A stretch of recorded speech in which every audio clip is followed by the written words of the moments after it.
बिस्मिल्लाहिर्रहमानिर्रहीम। शुरू अल्लाह के नाम से जो बड़ा मेहरबान निहायत रहम वाला है।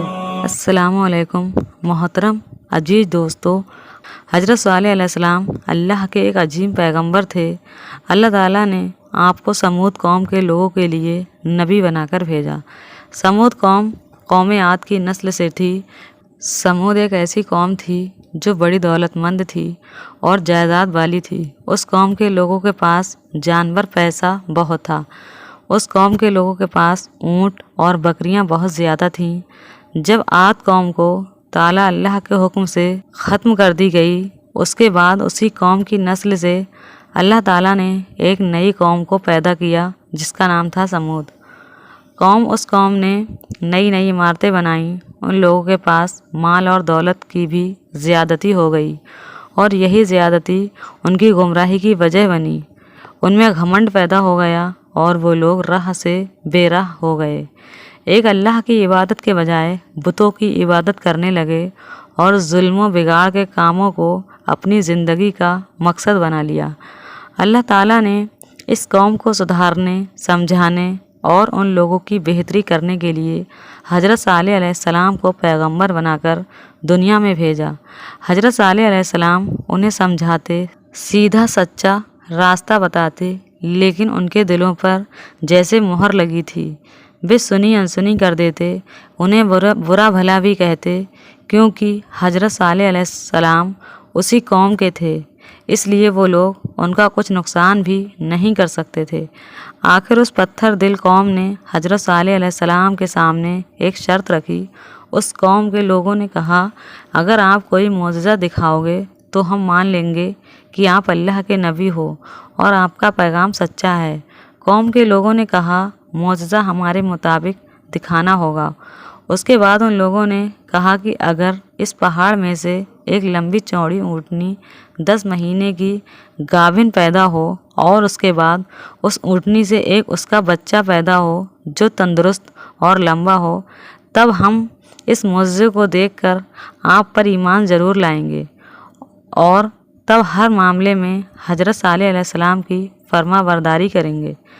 हज़रत सालेह अलैहिस्सलाम ने पहाड़ को हुक्म दिया और अचानक पहाड़ को चीरते हुए एक बहुत लंबी चौड़ी और 10 महीने की गाभिन ऊँटनी बाहर आई।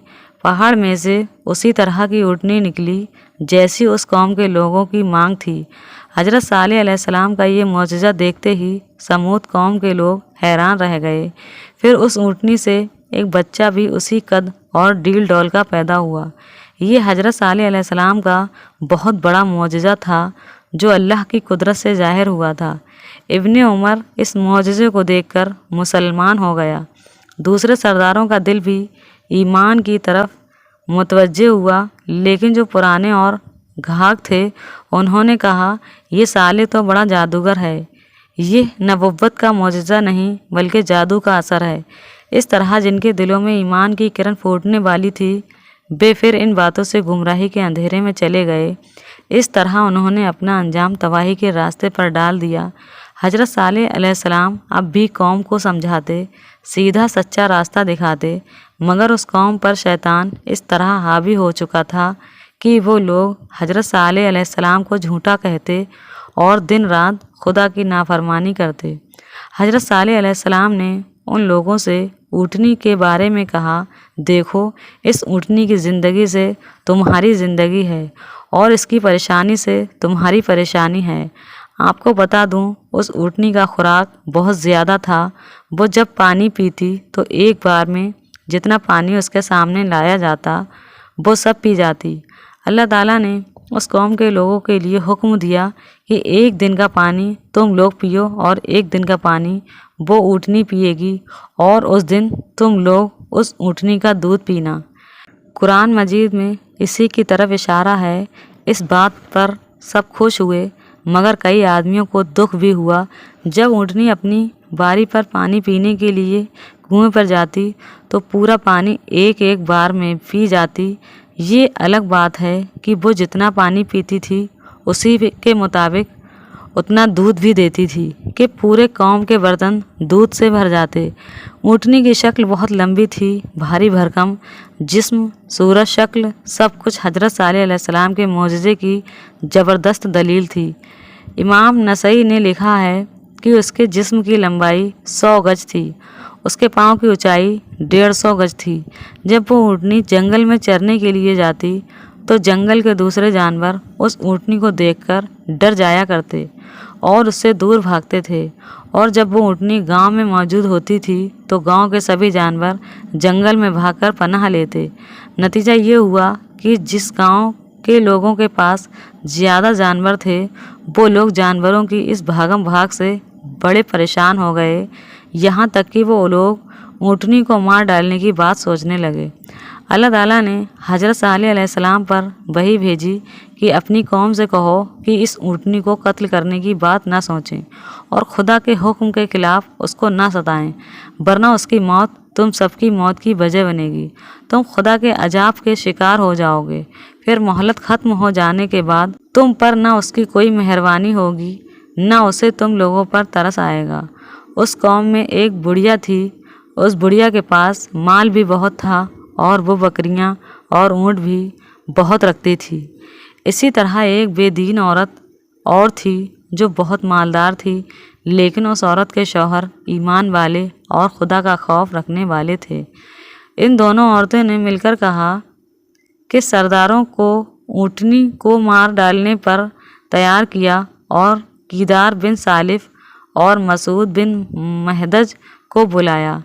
उस बुढ़िया ने कीदार से अपनी बेटी का निकाह कर देने का वादा किया और अमली तौर पर उसे कुछ नकद और गल्ला देकर ये तय करा लिया कि ऊँटनी को कत्ल करना है।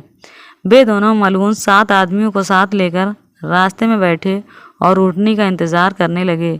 जिस वक्त वो ऊँटनी निकली, पहले मसूद ने उसको तीरों से मारकर घायल कर दिया, फिर कीदार ने उसके पाँव को ज़ख्मी किया, यहाँ तक कि इन सातों ने अल्लाह की निशानी उस ऊँटनी को जान से मार डाला।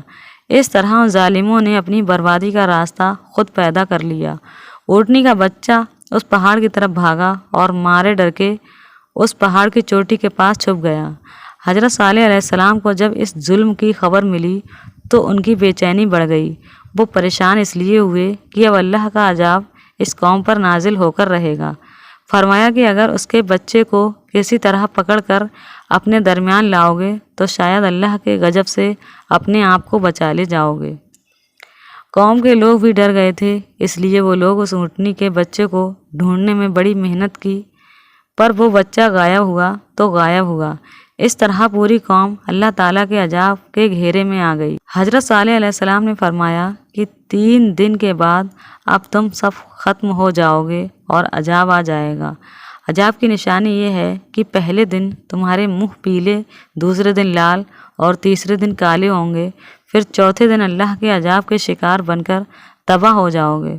दुश्मनों ने जब ये बात सुनी तो उन्होंने हजरत सालेह अलैहिस्सलाम को मारने का इरादा कर लिया और छिपकर घात में बैठे थे।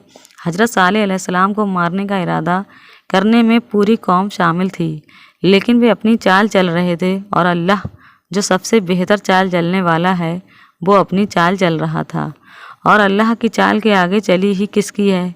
हजरत सालेह अलैहिस्सलाम के घर वालों को जब मालूम हुआ कि कौम के लोग ऐसा ऐसा कर रहे हैं तो उन्होंने जाकर पूछा कि अगर हजरत सालेह अलैहिस्सलाम के वादे के मुताबिक तुम 3 दिन में फना हो जाओगे तो अल्लाह के दरबार में इस बेअदबी से तो तुम्हें और तकलीफ़ ही पहुँचेगी और हजरत सालेह की बात गलत होगी। हम सब उस वक्त समझ लेंगे। कौम वालों की समझ में ये बात आ गई। वे अपने अपने घरों को वापस चले गए। दूसरे दिन फिर कौम के लोग जमा हुए। हर एक के चेहरे पर मौत की हवाइयाँ उड़ रही थीं। जमा होकर सब बोले, आखिर हम तो मरेंगे ही, लेकिन हजरत सालेह को भी मारकर अपने आगे दफन करेंगे। हजरत सालेह अलैहिस्सलाम ने जब ये खबर सुनी तो अल्लाह की बारगाह में दुआ की, तो अल्लाह ताला के हुक्म से वो अकील बिन नौफल के घर चले गए और हजरत सालेह अलैहिस्सलाम उन्हें हाथ न लगे। दूसरे दिन सुबह में सबके मुंह खून की तरह लाल हो गए। रंगत की तब्दीली देखकर उनकी बेचैनी बढ़ गई, रोने पीटने लगे। پھر سنیچر کے دن ان کے چہرے بالکل کالے ہو گئے۔ کیا عورت کیا مرد سبھی اپنی زندگی کا آخری دن سمجھ کر بے حد پریشان تھے۔ حضرت صالح علیہ السلام اسی دن اللہ کے حکم سے ایمان والوں کو ساتھ لے کر فلسطین چلے گئے اور وہ بے ایمان اور بدبخت اپنی بستی میں ہی پڑے رہے۔ ایک خوفناک آواز اوپر سے ان کے کانوں میں آئی، سب کے دل ٹکڑے ٹکڑے اور کلیجہ حصہ حصہ ہو گیا۔ اللہ کے غضب سے نہ طاقتور بچا، نہ کمزور، نہ مرد بچا، نہ عورت۔ حضرت صالح علیہ السلام اللہ کے حکم کے مطابق سب کچھ ٹھنڈا ہو جانے کے بعد پھر واپس اس جگہ آئے۔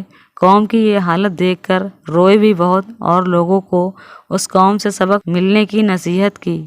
پھر حضرت صالح علیہ السلام ایک مدت کے بعد وہاں سے مکہ کی طرف چلے گئے۔ وہیں آپ نے پردہ فرمایا اور اس دنیا کو چھوڑ کر مالک حقیقی سے جا ملے۔